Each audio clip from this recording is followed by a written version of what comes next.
Buongiorno, bentrovati per la nostra rassegna stampa, le prime pagine dei quotidiani nazionali. Non solo, andremo ovviamente anche sul sito fra poco dell'ANSA per vedere anche le ultime notizie, quelle relative alla prima mattinata di oggi o alla tarda serata di ieri. Notizie ovviamente che riguardano la guerra in Iran, con ciò che concerne poi l'aspetto legato all'approvvigionamento energetico, perché ci sono stati dei bombardamenti sulle navi che trasportano il petrolio nello stretto di Hormuz, e dunque l'Iran che tenta in questo modo di far capire appunto all'Occidente di frenare l'assalto. Dall'altra parte c'è invece tutto quello che è successo in casa nostra, in Italia, con le dichiarazioni di Meloni alla Camera e al Senato, che hanno fatto discutere, hanno creato ulteriori strappi con l'opposizione. Ma c'è anche, appunto, come vi dicevo, le notizie dell'ultima ora ci sono con un drone che è caduto su una base italiana. Andiamo sull'ANSA, appunto sul sito dell'ANSA, a Erbil, è un posto in Iraq, al confine, nella parte quasi del confine dell'Iraq verso nord, contro la base italiana a Erbil, un drone, non un missile, con Crosetto, che dice chiaramente nessun ferito tra i militari, militari al sicuro nel bunker, assicura anche l'altro ministro Tajani, allerta mine, i porti intanto del regime nel mirino degli Stati Uniti. La guerra spacca i MAGA, Trump finirà presto, finiamo il lavoro, Forbes, l'operazione costa $1 miliardo al giorno. Questo è l'altro tema, ed è un tema che troveremo su molti quotidiani, perché non solo c'è il tema dell'approvvigionamento energetico, dunque del petrolio, ma anche quello del costo della guerra per le nazioni che l'hanno intrapresa, Stati Uniti in testa. Ma andiamo con ordine. Partiamo da Repubblica con il drone appunto sulla base italiana. Repubblica e Corriere della Sera che hanno ribattuto le prime pagine proprio con la notizia della tarda serata di ieri. Colpito a Erbil il camp Sinagra, dove addestriamo i Peshmerga, Crosetto nessuna vittima. Meloni in Parlamento intanto apre, poi attacca il PD, strabismo sugli Stati Uniti, con Schlein che gli risponde posi la clava. La giravolta della Premier, questa è l'analisi che c'è sulla Repubblica. Intanto nello stretto ormai famigerato di Hormuz, l'Iran attacca 3 navi, il petrolio, dicono, minacciano anzi, i Pasdaran, salirà a $200. Questo è il tema che troviamo su Repubblica. Stesso discorso sul Corriere della Sera.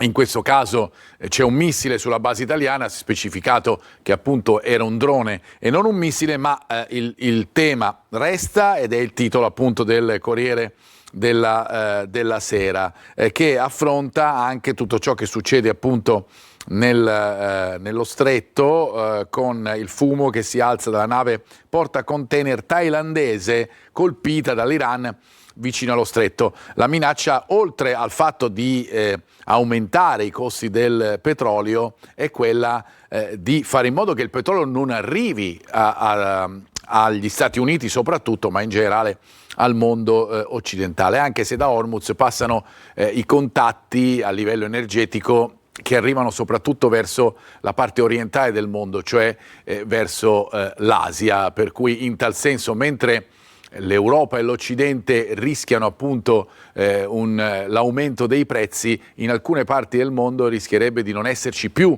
il petrolio se la guerra dovesse continuare. Riandiamo nuovamente, vi faccio vedere, perché poi questi titoli ritroviamo ciò che è successo proprio nel Golfo e nello Stretto in tanti quotidiani, come ad esempio Domani. Hormuz, l'Iran colpisce 3 navi e guerra sui prezzi del petrolio, il regime attacca alcuni cargo merci e minaccia, prezzo greggio a $200, Trump in confusione, oltre 30 paesi esportatori per placare i mercati sbloccano le riserve, è il rilascio maggiore della storia, questo a quanto chiaramente si ricordi. Ma il tema è appunto quello anche di sostenere i costi di una guerra, perché Trump dice che ormai non c'è quasi più niente da colpire. Dall'altro lato però l'Iran risponde, fino a ieri appunto sono arrivate le bombe sui portacontainer, come riportano anche i quotidiani, per cui ad esempio su Verità ci si interroga su questo tema e il titolo è "Guerra a orologeria, le economie di Europa e paesi del Golfo non possono reggere un conflitto lungo".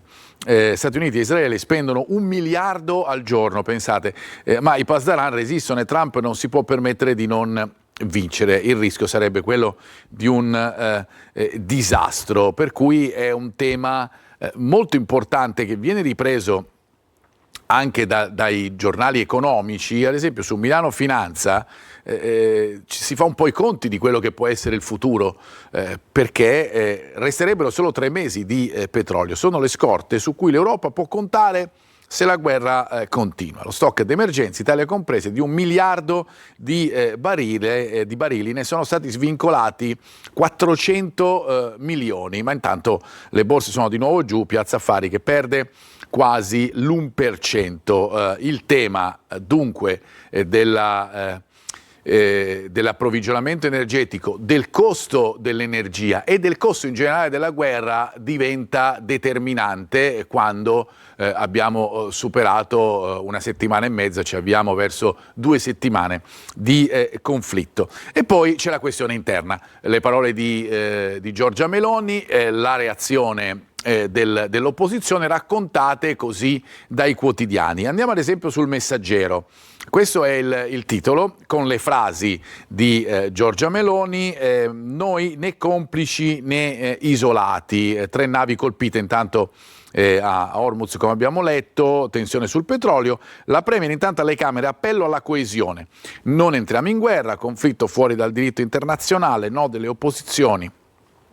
Trump, Teheran colpita duramente, ma non abbiamo ancora finito, è la minaccia appunto del tycoon. Vi facciamo una breve parentesi legata allo sport, perché nella nottata fra ieri e l'altro ieri è successo un evento storico per lo sport italiano, perché i giocatori della nazionale italiana di baseball hanno vinto 8-6 in casa degli Stati Uniti, vincevano addirittura 8-0, in campo festa col caffè espresso, ma soprattutto una pagina di storia per lo sport italiano, e certamente la pagina di storia più importante per questo sport così bello ma anche poco conosciuto in Italia come il baseball. Ma torniamo al conflitto con La Stampa, che titola così sulle parole di Meloni: l'offerta di Meloni e il no delle opposizioni.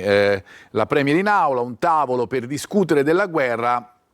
Schlein e Conte parlano di una Premier che è succube degli Stati Uniti. È come sempre indicativo riuscire ad andare a vedere come i vari giornali interpretano la notizia e danno questa notizia, perché poi appunto le parole di Giorgia Meloni sono state mandate ovviamente in diretta nelle cronache parlamentari, ma andiamo a vedere sui quotidiani. Ad esempio sul Giornale: l'Iran colpisce base italiana, Giorgia sta alla sinistra, al PD piacevano le bombe di Obama e Clinton. Questa è la visione del Giornale, è un po' simile, lo troveremo fra poco, a quello che invece troviamo su Libero.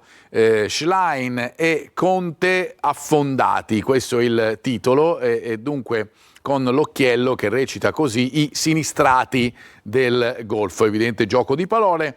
Meloni riferisce sulla guerra, unico leader dell'Unione Europea a farlo. Meloni lo ha sottolineato anche e soprattutto nei confronti della Spagna, e smaschera Conte: da Premier non condannò i bombardamenti degli Stati Uniti anti-Iran e gli alleati del PD non dissero nulla. Queste le visioni di Libero e del Giornale, che riprendono un po' quello che ha detto Meloni alle Camere. Dall'altra parte ci sono altri quotidiani invece che puntano lo sguardo su altro. Ad esempio il Manifesto, il titolo è questo: la milite ignara, si riferisce ovviamente sempre a Giorgia Meloni, non ce la fa, si presenta finalmente in Parlamento a parlare della guerra e della crisi energetica, ma non riesce a condannare Trump e Netanyahu per l'attacco all'Iran che le ha scatenate. Fuori dal diritto internazionale, ma la colpa è di Putin e di Hamas. Intanto il bilancio dell'offensiva di Stati Uniti e Israele è sottostimato, anche il Libano è senza tregua, raid ovunque in Iran, uccisi a migliaia, per cui chiaramente ci si riferisce ai dati che arrivano soprattutto dal Libano e dall'Iran, le nazioni più attaccate chiaramente da Israele e Stati Uniti. Andiamo sull'Unità, perché sull'Unità troviamo ancora il riferimento al discorso di Meloni. Lo sbiadito discorso al Senato, leggiamo dal titolo, i boh e i ma di Giorgia su Trump. Per cui vedete, come spesso accade, appunto, questa notizia vista da punti di osservazione diversi, raccontati in un modo diverso. C'è poi il tema del referendum, che è quello a cui ci si avvicina e di cui si è parlato anche in parte ieri, legato al mondo della giustizia. Ne parla ad esempio il Fatto Quotidiano, che oltre a riportare la situazione delle bollette più alte, per quello che ha detto la Premier in aula, o l'Iran atomico, parla della faida a destra con Meloni che vuole sostituire lei e Nordio se dovesse vincere il no, tutto il tema che riguarda via Lazzarina dopo il voto. Intanto linciano Gratteri, il PM come diversivo, Fratelli d'Italia e Forza Italia scatenati contro il procuratore perché fa querela a chi lo diffama. Buongiorno, altro conflitto di interessi, difende Bartolozzi, le sue dichiarazioni alla trasmissione di Telecolor Il Punto hanno fatto il giro d'Italia. Borsellino, Falcone, Galli e Alessandrini, familiari dei giudici uccisi dai plotoni di esecuzione, ignoranza e malafede. Insomma, tutto dentro, dalle frasi di Bartolozzi e poi fino a tutto ciò che sta anticipando chiaramente ciò che succederà nel referendum. Ci si torna anche sul riformista, il sì alla sbarra, questo è il titolo, Gratteri che dice faremo i conti dopo il referendum, queste le parole. Oggi intanto a Milano manifestazione con Giorgia Meloni, quello del referendum che diventa un tema importante che viene ripreso anche dalla notizia che parte proprio dalla considerazione legata ai giudici. Meloni in aula la butta in rissa per non parlare di guerra, attacca giudici e opposizioni, ma poi sull'Iran Giorgia fa la bella addormentata nel bosco. Anche in Parlamento il copione non cambia, Meloni cerca la rissa con magistratura e opposizioni per nascondere le ambiguità del governo sulla guerra. Questa notizia è un punto di vista appunto a metà, chiaramente, fra quello che è successo ieri con le dichiarazioni di Giorgia Meloni e quello che dovrà succedere poi nel futuro con la magistratura, lo sappiamo, in prima linea nel referendum che ci sarà nella fine di questo mese. Ci fermiamo, ritorniamo fra pochissimo con le prime pagine dei quotidiani locali e con il nostro sito Sicilia Web. Di nuovo in studio per la seconda parte della nostra rassegna stampa con le prime pagine dei quotidiani locali, partendo dalla homepage del nostro sito siciliaweb.it. Andiamo sulla prima, appunto sulla home, per andare a guardare i titoli più importanti che sono sulla maxi frode sul gasolio. Di gasolio abbiamo parlato tanto durante la prima parte della rassegna stampa, ne parliamo tanto nelle rassegne stampa di questo periodo legato appunto alla guerra. Ha scoperto intanto l'imprenditore catanese per questa maxi frode dall'est Europa 400.000 litri spacciati per anticorrosivo esente da imposte. Sul nostro sito, cliccando all'interno, troverete appunto i nomi e anche il video. Intanto di spalla vi faccio vedere questi altri titoli. Fermata a Catania la banda del botto, ne abbiamo parlato nelle prime edizioni dei nostri telegiornali, e poi gli spari al librino nel tardo pomeriggio di ieri con un 18enne ferito a una gamba. Tutte le notizie le trovate, comprese anche quelle che riguardano i nostri telegiornali con i vari servizi, sempre sul nostro sito siciliaweb.it.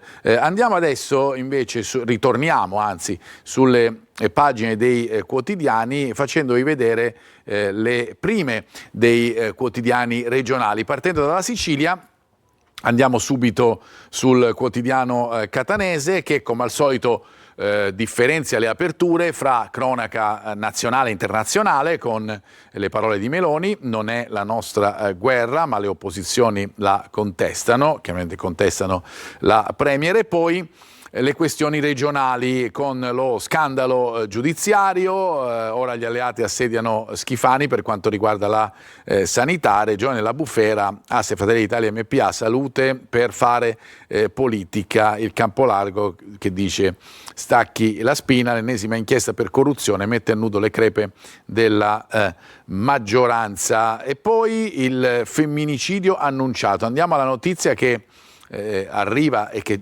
arriva anche a livello nazionale, chiaramente, perché purtroppo l'ennesimo femminicidio, in questo caso con l'aggravante di colui che l'ha commesso, che poteva essere controllato, appunto era agli arresti domiciliari ma senza il braccialetto. La cinquantenne aveva denunciato e il fratello intanto accusa. Non c'è stata nessuna protezione per lei. Daniela uccisa dall'ex che era ai domiciliari ma appunto senza braccialetto. Questa è la Sicilia.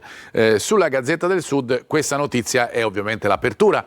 Stiamo parlando di Messina, ripeto, è una notizia che ha fatto chiaramente e purtroppo ha riempito le prime pagine anche dei quotidiani nazionali, lo vedremo. Qua siamo su Gazzetta del Sud, un femminicidio annunciato, in carcere l'ex compagno di Daniela, la cinquantenne uccisa a coltellate da Santino Bonfiglio, già denunciato dalla donna per violenze, era ai domiciliari con l'obbligo del braccialetto elettronico mai applicato poiché non disponibile, e ovviamente per questo esplodono chiaramente le polemiche. Giornale di Sicilia e Repubblica Palermo invece ritornano sul caso Iacolino, l'abbiamo visto anche sulla Sicilia, sul Giornale di Sicilia anche ciò che poi succede a livello regionale nella politica. Andiamo a vedere il titolo con Iacolino e flop in aula, regione in tilt, il super manager sotto inchiesta per mafia non risponderà ai PM, e all'Ars centrodestra in frantumi. Anche chiaramente sul Giornale di Sicilia il braccialetto dell'assassino sarebbe arrivato oggi, Daniela uccisa in casa, Messina, un anno dopo Sara piange un nuovo femminicidio. Pressoché lo stesso titolo che troviamo anche su Repubblica Palermo, Daniela uccisa dall'ex, la lunga scia dei femminicidi, questo è il titolo del quotidiano legato appunto alla notizia che arriva da Messina. E poi sempre su Repubblica Palermo invece quello che è lo scandalo relativo alla regione, ma in generale alla sanità, il boss di casa alla regione, ecco il patto con Iacolino, nelle carte dell'inchiesta le visite di vetro negli assessorati alla salute e alle infrastrutture, Fratelli d'Italia all'attacco di Schifani, un quadro che inorridisce, il centrodestra è veramente in frantumi all'Ars. Intanto di Spada, una notizia che abbiamo dato anche ieri nei nostri telegiornali, Santa Paola, no del vescovo ai funerali, il no che arriva appunto da Luigi Renna, vescovo di Catania. Abbiamo visto le prime pagine, vi faccio vedere anche le prime pagine di alcuni quotidiani nazionali che mettono in primo piano la notizia del femminicidio di Messina con il volto della vittima. Qui siamo sul Giorno, evade e uccide la ex a coltellate, il bracciale doveva arrivare oggi e questo è il titolo appunto del Giorno, mentre l'altra voce Anche in questo caso giustizia, Gratteri minaccia il Foglio, il procuratore di Napoli a una giornalista: dopo il referendum faremo i conti. E questo non c'entra chiaramente con la notizia del femminicidio che invece troviamo sotto la foto della donna uccisa dall'ex agli arresti in casa senza braccialetto. Questi due esempi di quotidiani nazionali che appunto hanno dato diffusamente la notizia. Torniamo sempre sulla stessa notizia con Repubblica Palermo: un'altra donna uccisa, Messina sgomenta per la scia di sangue appunto nel capoluogo messinese. Dopo un anno torna l'incubo delle coltellate a Sara Campanella. Dispiace dirlo, ma è come se ci stessimo abituando all'orrore. Questo leggiamo appunto su Repubblica Palermo. Sempre sullo stesso quotidiano andiamo a vedere le parole del padre di Lorena 40. Rivivo il mio dramma e provo tanta rabbia. Lorena 40 è stata assassinata dal fidanzato e parla Enzo, il padre appunto di Lorena, assassinata nel 2020. Assurdo che quell'uomo non avesse il braccialetto. Chiaramente ancora più vicine le persone che hanno subito un dramma così vasto come perdere una persona cara per l'aggressione appunto di un'altra persona. Ci fermiamo per quanto riguarda questo tema e prendiamo invece quello legato alla sanità, lo scandalo alla regione, i risvolti politici che ne derivano. E allora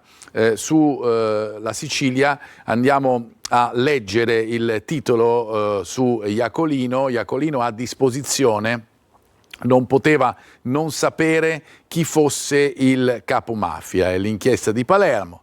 Ieri i primi interrogatori dal GIP. Veto e Teresi che fanno scena muta. Domani l'ex manager terrà la stessa linea.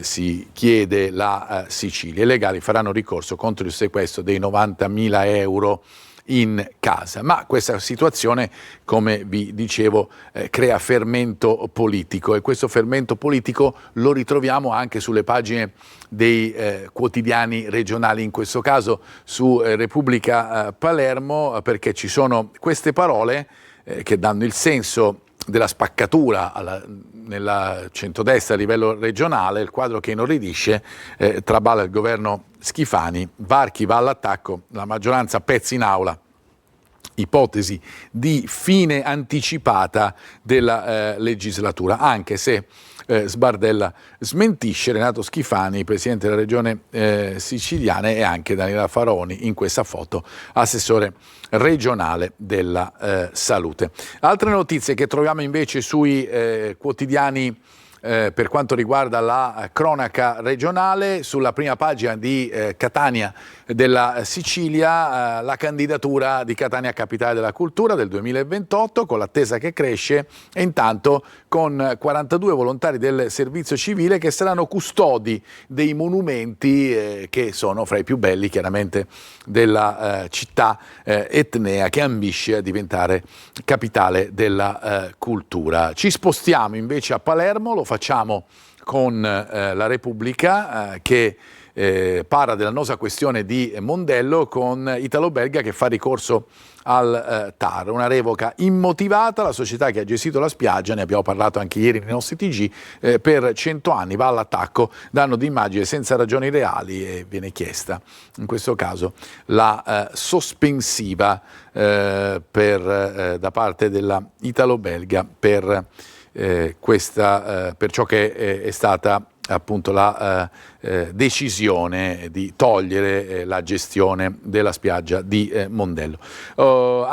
Restiamo in tema cronaca, fra virgolette, e impresa, perché parliamo dello stadio per gli europei del 2032, verde, stalli e 40.000 posti, il nuovo Barbera.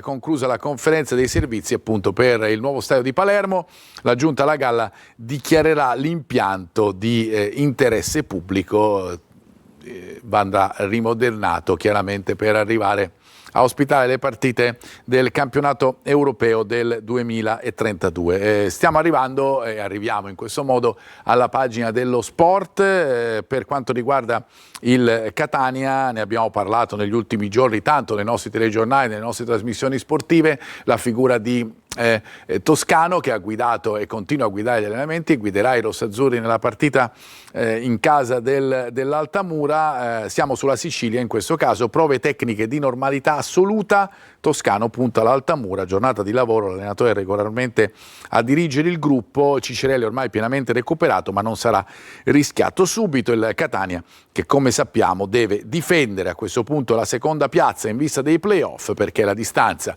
fra i rossazzurri e i terzi, la terza che è il Cosenza, è di appena 5 punti, 7 invece sulla Salernitana. Deve il Catania tentare nelle ultime 7 appunto di blindare questo secondo posto. Chiudendo invece la pagina sportiva, andiamo alla cronaca nazionale di calcio. Di baseball abbiamo già parlato con l'impresa degli azzurri contro gli Stati Uniti. Oggi c'è l'Europa League con la sfida fratricida fra Bologna e Roma, derby italiano atto primo, Europa League. Oggi al Dallara l'andata agli ottavi tra Felsini e giallorossi. Italiano punta sul fattore campo, Gasp confida in Malen, certamente una delle due squadre andrà ai quarti e dunque avremo un'italiana nei quarti di finale di Europa League dopo il disastro in Champions completato con il 6-1 subito dall'Atalanta in Coppa dei Campioni appunto contro il Bayern Monaco in casa. Gazzetta dello Sport adesso con lo Sprofondo Italia, appunto, il momento negativo del calcio italiano, con la possibilità per Rino Gattuso di provare comunque a conquistare la partecipazione al Mondiale dopo 2 assenze consecutive, e con l'Inter che dopo aver perso il derby guarda la possibilità di vincere lo scudetto, ma poi di poter cambiare tanti interpreti del suo organico per il futuro. Con lo sport chiudiamo la nostra rassegna stampa, grazie per averci seguito e a tutti voi un buon proseguimento di giornata.